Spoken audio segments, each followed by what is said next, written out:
Hai teman-teman, perkenalkan nama saya Faya Airin, NPM 19413975. Saya dari kelas B2 Manajemen akan menjelaskan tentang kalimat yang efektif. Kalimat efektif merupakan kalimat yang dapat ditangkap dengan mudah dan dipahami oleh pembaca menghayati masing-masing tuturan itu. Kalimat efektif itu kalimat yang harus mudah dibaca dan kalimatnya itu harus dalam bentukan singkat, padat, dan jelas, dan tidak ada unsur bertele-tele. Jadi kalimat itu memang ditujukan atau udah to the point dari situnya. Terus ada ciri-ciri kalimat efektif. Ciri-cirinya itu yang pertama, ciri gramatikal. Ciri gramatikal ini yaitu ciri yang harus mengikuti kaidah-kaidah tata bahasa. Contohnya, meskipun orang asing, dia pandai berbicara bahasa Indonesia. Yang kedua, itu pilihan kata. Dalam pilihan kata, itu mendukung kalimat efektif. Untuk menyusun kalimat efektif, harus dipilih kata yang tepat, seksama, dan lazim. Contohnya, dalam hal ini dapat dibilang atau dikatakan. Itu tuh kita harus milih salah satu, yang tepat itu yang mana?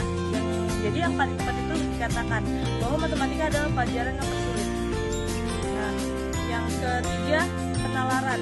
Penalaran ialah menguasai kaidah-kaidah bahasa dan pilihan kata atau diksi belum menentukan kalimat itu efektif. Yang keempat, keserasian. Keserasian turut pula menentukan keefektifan suatu kalimat, yaitu serasi dengan pembicara atau penulis dan cocok dengan pendengar atau pembaca, serta serasi dengan situasi dan kondisi bahasa yang digunakan itu. Jadi keserasian itu topik dari pembaca dan si penulisnya itu harus sama, supaya mereka tuh dapat menemukan satu gagasan yang ditulis itu. Nah, yang terakhir ini ada prinsip kalimat efektif. Yang pertama itu kesepadanan. Kesepadanan adalah keseimbangan antara pikiran dan atau gagasan dengan struktur bahasa yang dipakai. Ciri-ciri yang menggunakan kesepadanan itu kalimatnya memiliki subjek dan predikat yang jelas. Yang kedua, kalimat tidak memiliki subjek yang ganda. Yang ketiga, predikat kalimat tunggal tidak didahului oleh kata yang. Nah, yang kedua, keparalelan atau kesejajaran adalah kesamaan bentuk kata yang digunakan dalam kalimat. Yang ketiga, ketegasan. Yang dimaksud dengan ketegasan ini adalah memberi penekanan pada ide pokok kalimat. Jadi penegasan ini dia tuh hanya menegaskan pada ide pokok tersebut dan tidak menegaskan kepada kalimat-kalimat lain. Yang keempat, kehematan.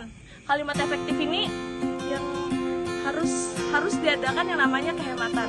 Karena kalau semakin panjang kalimat, pembaca itu semakin malas untuk membaca. Jadi tuh kenapa kita harus butuh kalimat efektif dalam keseharian, supaya yang sebagai pendengar dan pembicara itu tidak ada yang jenuh satu sama lain. Yang kelima, kecermatan.